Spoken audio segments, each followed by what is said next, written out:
You're listening to Up the Turnpike with hosts Mitch Anderson and Matt O'Leary.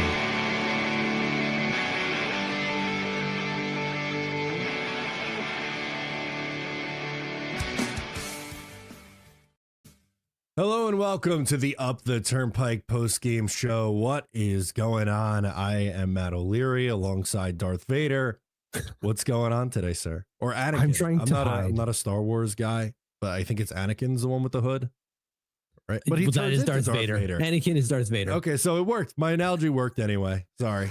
Yeah. I wasn't going for a Sith vibe, but I feel like it, I guess. Yeah, like I just was just trying to hide. Like I just feel like shit after that loss because they didn't play well again, and they may have scored, but they were lucky to do that. They were. It was a lucky goal, and we'll pull it up as we always do. But it looked like they played a pretty good first period, and then it fell off a cliff. I don't understand how this happens, and it's not like the Washington Capitals played like super well either. No, they just played, which it's whatever, and we just didn't. This is we played like Sith. Lols. I don't understand what the hell happened to this team lately, where we could be dominant, and we were doubling up in shots for a while. Dominating, and then we're good. Yeah, 12-6 in the first period was the shot differential. Yeah, I don't understand how this happened. Well, we'll get through it. There's some reasons why it happened, but it's not like it seems like an effort thing, and it's not the fourth line. The fourth line is friggin' killing it out there for effort. They were the best line. I haven't looked at the underlying numbers. I imagine they supported it, but they were the best line out there without question. No, I thought so too. But anyway, let's hop into this. One goal was scored in the first period. It was Matthew Barzal. It says unassisted, but Tom Wilson should have an assist on this one, Mitch. Yeah, primary and secondary for the biggest POS out there. I hate Tom Wilson so much. Yes. Oh, that was perfect feed. Couldn't draw it up any better. Yeah, and he knew it too, right? The second he throws it up the gut, you can see him like, oh god damn it! He doesn't even try to skate out to get it. No, He's like it's in. It's no, in. Yeah, it was a gift that he just froze. Which I mean, I don't blame you on that one. It was a bad turnover. But the Islanders go up 1-0, and I do. So they played well in the first period, right? Yeah, as we mentioned, they're up 1-0. They led 12-6 in shots. Obviously, like they controlled play in the first. Where I began to worry was actually while we were on the topic of Tom Wilson, this came up. Tom Wilson takes a 2-minute slashing on Palat in the final seconds of the period. So they end the first period on the power play and begin the first, minute and change on the power play to start the second. When they were unable to score on the power play and go up 2-0, I had a little sigh and went, man, like they're gonna let Washington hang around. Because if you go up 2-0 at the start of the period, like we saw it the other night, they went up 2-0 early and then ended up losing that game. But, more often than not, that's a pretty big momentum killer, especially if you start that second period with a goal. Could have changed things, and unfortunately, that wasn't the case. It really wasn't, man. Like the power play, I see Islesman saying power play once again pitiful, and that's absolutely true. Just not getting results. But like you look at some of the numbers, like they got how many shots on net? They got 5 shots. On how many power plays did they have on the game? 3? 2. Like 5 shots on 2 power plays isn't amazing, but it's not awful. It's 2.5 on average. But like they weren't of anything. They weren't anything of quality, obviously, that they were generating. Whereas their rookie goalie, which PS, we said it in the Discord. PPS, sign up to the Discord or to the Patreon and you get access to the Discord. We were saying that like rookie goalie, automatic loss, and that's exactly what happened. Yeah, no, absolutely. But my question to you, and I don't know if you'd be able to tell me this off the top of your head or if you have the numbers there. What was the quality of those 5 shots on the power play? Expected goals on the power play, not good. 0.4. Okay, so not very high quality chances. No, like 0.34 expected goals on the power play in the first period, and we had most of our shots. There's 4 shots. 0 of them were high danger attempts, by the way, which I imagine you all figured out by the numbers there. And then 0.06 expected goals for in the second period. So Yeah, not even you can't even round it up to a goal expected on the power play, which is, as Islesman was saying, pitiful. pitiful, not good. So they don't score. We're kind of just a quick transition to the second here because that Yeah. comment kind of just leads us into what happens next. They don't score, and Capitals tie it. Martin Faravari scores his fourth of the year, so not really a typical goal scorer here, but just gets some space and puts one on net through a screen. Kind of a goof up between Palat and Bo Horvat there, where Palat had the man, and I think he was then trying to like abdicate for Bo Horvat, be like, okay, the centers, watch how they come together here. Yeah. Okay, he's going to take him. He doesn't, and I don't think Bo ever should have taken him. Like Palat is there, and he doesn't cover Tom Wilson or Faravari in the slot, and it's just whatever. Those things happen. It was a good cycle by the Washington Capitals. We couldn't play with strong defense, but like that's one, right? Like they're probably going to create opportunities. This is a hockey game after all. You can't win them all in a shutout. So, okay, fine. Take our licks. Let's go and do something about it. And then David Riddick is like, absolutely not. That is not going to happen. No, not once in my life. 31 seconds later, the tie becomes a 2-1 lead as Anthony Beauvillier on a wraparound here. And just like poor positioning from David Rittich, completely faked out by Beauvillier behind the net. Just what the hell was that, man? We were talking off air, like I allow those goals.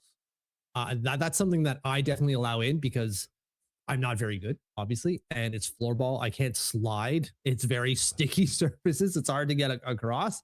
But I'm not an NHL goalie in any way, shape, or form. And he is. I'm playing, as you delicately put it, recreational floorball. That's okay. But this at that level is not okay. No. And now the Islanders find themselves in a 2-1 hole. And weren't able to respond after that. That was pretty much it. They did lead in shots 9-8 in the second period, but they would leave the second period trailing 2-1. Which is weird because like they've done well in the second period through most of the year. Not every game, because it is a difficult period to excel at because of the long change, but they've done usually well there. Actually, I can look up the stats in terms of at least just like goal differentials per period. They just didn't really do a whole lot in this period. They went from a 67% Corsi in the first period to 49% in the second period. Expected goals dropped from 70% to still 55% in our favor at 5-on-5. Like, we were still kind of driving play in terms of dangerous chances. We just weren't doing shit with them. No, they weren't able to convert, which has been a big issue for this team. And Bo Horvat, who's still, this was his third game back after injury, had a couple of opportunities on breakaways and unable to finish, which, I mean, he's been really good for the majority of this year. I don't want to kill him, but you're in a tough spot when your best goal scorer is trying to work his way back from an injury and struggling a little bit to find the end. I think he'll eventually, the dam will break and the goals will come again, which is kind of what happened in the beginning of the year. But they don't have anyone else who could really pick up the slack. No, exactly. That one shot that you're referencing there on the breakaway, it just hits the stick too. So like he had it lined up. Like the shot should have gone in really, but it just stick got in the way. Just absolutely lucky save from, again, a rookie goalieing us. What are the odds of that? Happens all the time. I'm looking at the period differentials here, and it's a +4 goal differential in the first, +2 in the second. So not really big difference. Not as good. And and then a -3 in the third period. Can't close out games to save their life. No, certainly not. In the third period, we go, and instead of the equalizer, it's Nick Dowd giving the Capitals a 3-1 lead. Yeah, I almost forget this goal. I'm gonna have to watch. It goes off off of Tony. And then he was trying to feed it across to Ovechkin, which if it got through to Ovechkin, he's scoring, right? Like, Rittich isn't getting over, and Ovi doesn't miss from that area, but obviously, unfortunately, goes off of Tony D, and then. Yeah, I'm not too mad about that. Like, it is shitty. Like, that shouldn't happen, but like, things happen like that. Whatever. I'm not going to kill him for it. Maybe he has himself in a better position so it doesn't bounce off of him towards the net, but we were digging ourselves our own hole here, just not trying hard enough, it seemed. And then the push was on. Obviously, at that point, oh, now we're down 2 goals. We really need to start pushing. No, man, it's a little too late by then because like it ends with a 70% Corsi in the third period. Well, Caps got their goal. They don't need to. They just need to hold on. Back. Yeah. And they did that perfectly. And John Carlson would add an empty net goal for good measure. So it's a 4-1 Capitals win here on Monday night in DC. Just, it's not a winnable game. Like we didn't come into this expecting a win. It's just the way it starts. You get a lucky goal, luck's on your side. Okay, we'll keep pressing. Well, it's, you know, before tonight, they had 3 big games to close before the break, right? Like it's been well documented. They're going on the break for the Olympics. So they have 3 more games before they're off for a few weeks. But Capitals tonight, Penguins tomorrow, big game there. The Penguins lost tonight, so they didn't lose any ground. But obviously the Capitals win, so they move within 2 points of the Islanders. But I mean, these are 2 really big games before the close here against Pittsburgh and then New Jersey on Thursday before it shuts down for a few weeks. Exactly. I do like this comment here from SS Bouncer at 952. Patrick needs to keep them focused on the task at hand and not their family vacations during the Olympics. It just feels like they're out on the beach already. Which isn't good in the middle of a playoff race. Like they don't have this huge lead where it's like, you know, we can mail it in for a week and we'll get back on track after our break. Not like we've talked about it for months with how tight not only the Metro is, but just the Eastern Conference in general. Every single game is huge for this team. Yeah. And it just doesn't look like, I know they're trying. And I know me saying like their effort isn't there is kind of like tongue in cheek in a way, because yes, they are trying. But what they're trying isn't working. The only thing that's working, and I believe Cal said it on the broadcast as well, specifically in the third period, the fourth line is out there grinding, creating opportunities. And he's like, if you're the Islanders, you have to look at what they're doing and say, well, that's working. Let's try that. And maybe they did try that. And because of the opposition they were facing, like the specific line, it doesn't come off. But that's hard to believe because the fourth line was not just doing that in the third period. It has been all game and including the other game against Nashville Predators and beyond. It seems to what they're doing seems to work. And whatever the hell the other guys are doing is just not that. No, clearly not. So anyway, let's do some game stats here. Shots on goal, 29 for the Islanders to Washington's 24. Faceoffs were even, 50% apiece. Neither team scored on the power play. Islanders went 0 for 2. Caps went 0 for 4. Penalty minutes 13-9. What'd you make of Mayfield getting the extra 2 minutes before we move on? Bullshit. Yeah. Absolutely. Like, and I know they don't give him an instigator, they give him a roughing, and you're like, but that's even more ridiculous to justify. What was he roughing on? You gave him a fighting on a roughing. What? I know. It's stupid. It's stupid. I agree. They didn't want to give him the instigator because then they'd have to give him the extra 10. But then you're like, well, he didn't instigate. That was the whole point. They were very deliberate, both of them, to not try to get an instigator. Yeah. So they're going to say, well, you skated all the way there. So what? It's hockey, man. People skate places. I don't know if you've heard that. Rumor has it. Hits, a ton of hits for Washington, 27 to the Islanders, 18. Block shots, 23 for Washington. Islanders had just 12. More giveaways for the Capitals as well, 16-14, and the Caps had 2 more takeaways, 6-4. Yeah. The hits kind of bothers me a little bit, 27-18. We had more of the puck though. I know the shots share don't show that in 29-24, but we had a lot more attempts. So that means we had more of the puck on our stick. It makes a little bit more sense. So, but still, man, just God damn it. It's not like we let this one slip. It seems like what we put into it, we got what we deserved, and that sucks.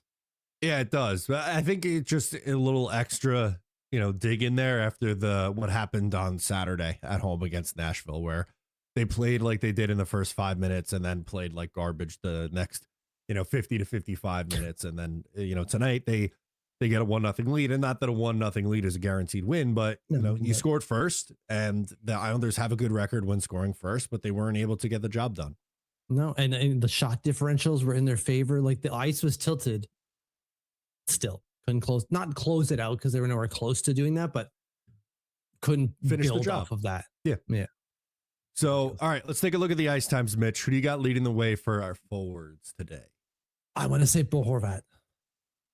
No, 20 minutes. He was second. It was actually Simon Holmstrom at 21 minutes and 22 seconds. That's strange. I don't think Simon had a fantastic game. He had one go off the crossbar though, right? Like Yeah. he had it sighted. He was going on the short side. Goalie was crouched down. The whole top of the net was open and he bangs it off the crossbar. I think you give him that shot 9 more times and he scores in at least 9 of those. Yeah, I would tend to agree with that. I don't think he was bad tonight, but this certainly would not have been my guess for the leader in ice time. Plus with the backhand, right? He comes in on a backhand and he skies it.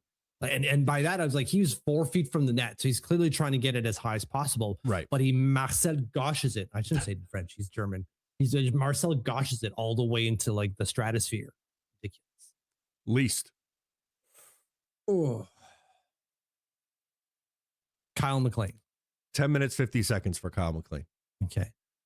Deservedly so. I think he's the worst of the two. And that's no disrespect to Kyle McLean, who I thought played very well tonight.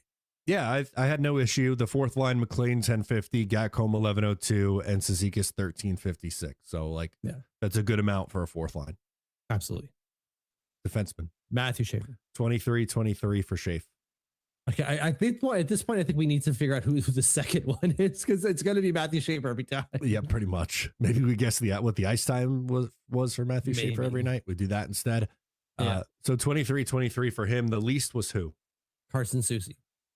No, actually, Scott Mayfield 1328. Right. Carson Soucy was 1433. I mean, I'm glad that Scotty went after Tom Wilson there. I don't think it wasn't a dirty hit at all. It's just a big hit, and your guys are supposed to lacked up. Like that's not going to happen again. Tom Wilson's not going to give a shit, but you still do it, right? For the looks and the morale of it all. I'm glad he did it, but he was garbage outside of that. Yeah, unfortunately, not surprising. Yeah. As for David Ritter, stopped 21 of 24, 875 save percentage, 3 goals against. The second one is going to be one that he wants back. Yeah, and not a great performance today. No. Let's do some comments and questions here before we close it out. Yeah, let's go here. Okay, so SS Bouncer, does anyone feel like Bo Horvat is intentionally trying to not get hurt so he can play for Canada? He has been underwhelming. I don't know. No. I mean, has he been underwhelming since coming back? Yes. Intentionally trying not to get hurt so he could play for Team Canada. That seems a little tinfoil hat for me. Yeah. Is a player recently coming back from injury perhaps a little more ginger cautious about, like cautious? Yes. I think naturally anyone would be. But he almost had one tonight. I think it's a matter of kind of like at the beginning of the season, just citing that stick. We were having the same complaints at the beginning of the year with Bo Horvat. And then within 5 games, boom, done. And then turned into like what was a 40 to 50 goal score. Yep. That doesn't mean that that's going to happen again, but I feel like we're on that same trajectory. Correct. Anthony says, you'd think if your power play is absolutely atrocious, why even bother pulling the goalie? It's worked a couple times for them this year. No late goals. Yeah. The broadcast put it at 8 on the year, which is not a team high, but it's still a lot. I think the highest they've had in recent memory as well as 9. Okay. So you're already there and you're halfway through the year basically.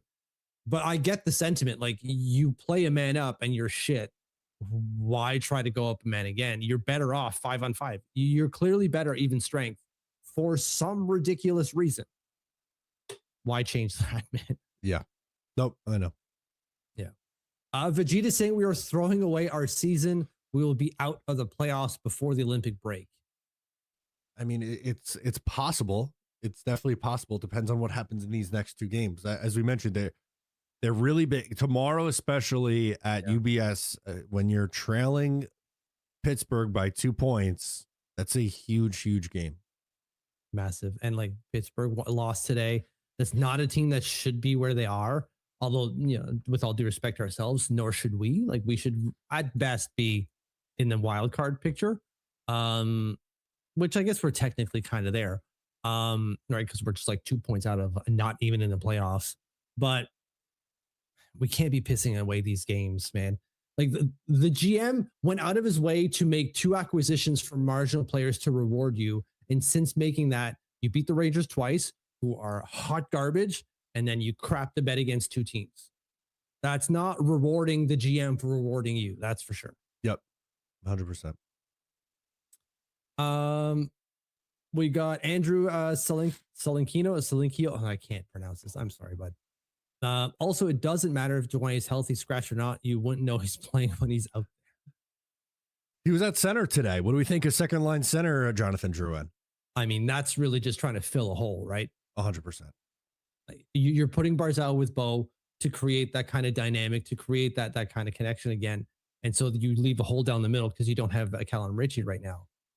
You're just go there and feckest spoon on him, and you just hopefully something happens. Hope for the best. Like, he skates hard out there, but it seems like he's a minute muncher at this point. I don't even seems, he is a minute muncher. Yeah. Yeah, cardio. He's doing cardio for 16 minutes a night. That's the one. Cardio merchant, 100%. Oh, God. Gary's saying this is what most of us thought the Islanders would be at the start of the season. I think that's fair to that. Not only think that is absolutely fair to say. Yeah, and they're a team that is very much so struggling to find goals. And you know, I said it with Bo Horvat when he's coming back and hasn't really hit his stride yet. And you have guys like, you know, Anders Lee isn't scoring up to where he's supposed to be. And I know there's, you know, comments in here about Anders Lee and, you know, Peugeot. I know he scored on Saturday, but he's been a little bit more quiet of late too. Like their depth guys aren't rising to the equation either. No, but like they got to stop relying on secondary scoring. Right. It's like you can't. That's why they're secondary. And for a while we couldn't rely on them. And then they kind of picked it up. And then the top guys went, okay, we're good. Vacation. Bye. You're like, you still need to do the thing, top guys, please. And Barzal is doing it, right? He scored now. Scored a couple of days ago. Like Barzal's putting up points. It's just no one else is. I know there's a lot of comments here about Anders Lee being anonymous, and it's hard not to disagree with that right now. No, you can't. As much as he is or should be a secondary, he's really not, which sucks. Mad Science Workshop at 9:49 says this team has gone from can't miss to can't watch. I've got a broken leg and looks like I'm eating my $80 ticket for tomorrow. Oof. Sorry, Mad Science. That's tough. Yeah, that sucks. Hopefully your leg heals up quick. Have you ever broken a bone before? I've chipped a bone. I don't know if that counts. It's not broken then. Oh, so then no. I'm sure that hurt though. That wasn't. Oh, it didn't feel good. It took a fastball to the elbow playing baseball. That okay, yeah, that's gonna be close. I broke my collarbone tripping on my coat. It's one of my favorite stories of all time. I was holding it in my hand, stepped on it, and went down. Oh, that stinks. Broke in 2 places, so now it does a Z on my body. Hell yeah. Yeah. Permanently marked. What do we got here? Sean Michael Beasley at 9:53. Peugeot and Lee have 60 teams list, so it's slim pickings possibly to get a dance partner. Well, I would think that teams that are actively buying would be playoff teams, and I would think that Peugeot and Lee, if they were to go, would want to go to a team that's playoff bound. Yeah.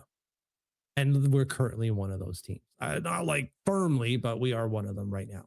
No, they are. And look, they could say no, obviously, right? Yes. If it's one of those teams that are on the 16 team, no trade. But you know, I don't know. It depends on the spot. You still have half the league. You can look at it half full or half empty. It depends on your perspective. That's right. Islesman says shots are almost always perimeter. Last time I checked, we don't have Pasternak or Matthews. We aren't beating NHL or AHL tonight. Goalies, especially when nobody is screening the goalies. Yeah. I mean, there's absolutely no penetration down in the slot. And so, like, what do you expect? How many goals did what is it? Well, against what team where Ilya Sorokin had like 5 go in basically, and all of them came from screened opportunities? Was it Edmonton? No, it was at the game before that. Calgary. Was it? I don't remember off the top of my head who it was, but yeah, that's an issue for this team. They don't go. It is a lot of perimeter stuff. They're not going to the front of the net. Yeah. Which kind of leads me into the next comment here from Robert TV. Can we please just put Palat down to the third line and move Heineman to the first? Enough nonsense. What is putting Palat on the first line proving? It's that he goes to the slot. I'm not saying that we need to do it, but that's, I think, the reason why they're doing it. Correct. And I not same with what Mitch just said. I'm not justifying it, but I think that's their logic that they're using. And Heineman's been ice cold too. He has been. I'm totally fine with putting Heineman back up there with Bo and Barzal. Sure. 100%. I'm okay with that, Robert. It's because he goes to the slot, which is not the greatest justification, but he's doing the thing that we don't do. Yep. You would think that someone would friggin' do it. Someone. Okay, Heineman, that's great. You like to use the body. Great. Use the body in front of the net too, buddy. Please, please, please. Yep. No, apparently not. Jim Gange says Schaefer needs the break. He will be better coming back. I mean, he's been fantastic. Did you see him on the penalty kill? He was creating opportunities in the offensive zone. No, he absolutely was. Good for him. He's earned that ice time on the PK. Yeah, but agreed. He needs that break. He does. Yeah. Where else do we go in here? Closing out with 2 comments here. Andre saying Lee looks really like he is done. Bringing him back is malpractice. Yeah, and that's unfortunate because I thought he, last year he had a really nice season, a bounce back in the goal scoring department. His skating was really good. This year, just it's not there again. Which unfortunately, when you get into your mid-30s on our power forward like him, it's hard to maintain that. Yeah, it's just not going to be. It's not always going to work. I'm okay if he stays because I don't know if there's going to be a market out there for him, but we'll have to see. We don't have a whole lot of time to figure that out, but we'll see. I guess the GMs do have like a month to chit chat or 3 weeks to figure this out. They do. Right. They can't execute trades, but you can I bet when we come back within a couple of days, it's going to be a flood of trades. Oh, and then the trade deadline's going to be dead. Well, I was going to say, apparently they're expecting some movement before Wednesday's shutdown too, which would be nice. It's been very quiet. I feel like the last, maybe like 3 days in the NHL, like trade wise. Yeah. So it'd be nice if we get like just 2 days of mayhem before the break here. Yeah, it felt like they were just kind of keeping everything together until the outdoor game was done, which was yesterday. And it was pretty good. That was a good outdoor game. Yeah, it was. Thankfully, the weather cooperated in Tampa where it was cold. I'm sorry freezing for all you Florida people. But, yep. Welcome to winter. Yeah, so it felt like they were holding all that stuff in for that, but obviously that is not the case. So again, I guess it kind of looks like we have 2 deadlines, right? We have an early and a later one. That's true. Maybe we get double the drama. I doubt it, but we can hope, Mitch. We can hope. That's right. Closing it out here with Gary saying, don't forget to like and subscribe. Yes, please, before you go, hit the like button. Make sure you subscribe if you're new, and I'll pop it up here one more time. If you're not a Patreon member, make sure to sign up to the Patreon. You get 2 bonus podcast full-length episodes a week, as well as a Discord community of Islanders fans, which is a ton of fun to check out. So, guys, thank you so much for hanging out for another post-game show. We'll be back tomorrow night after Isles Pens. I'm Matt. He's Mitch, and we'll catch you guys next time.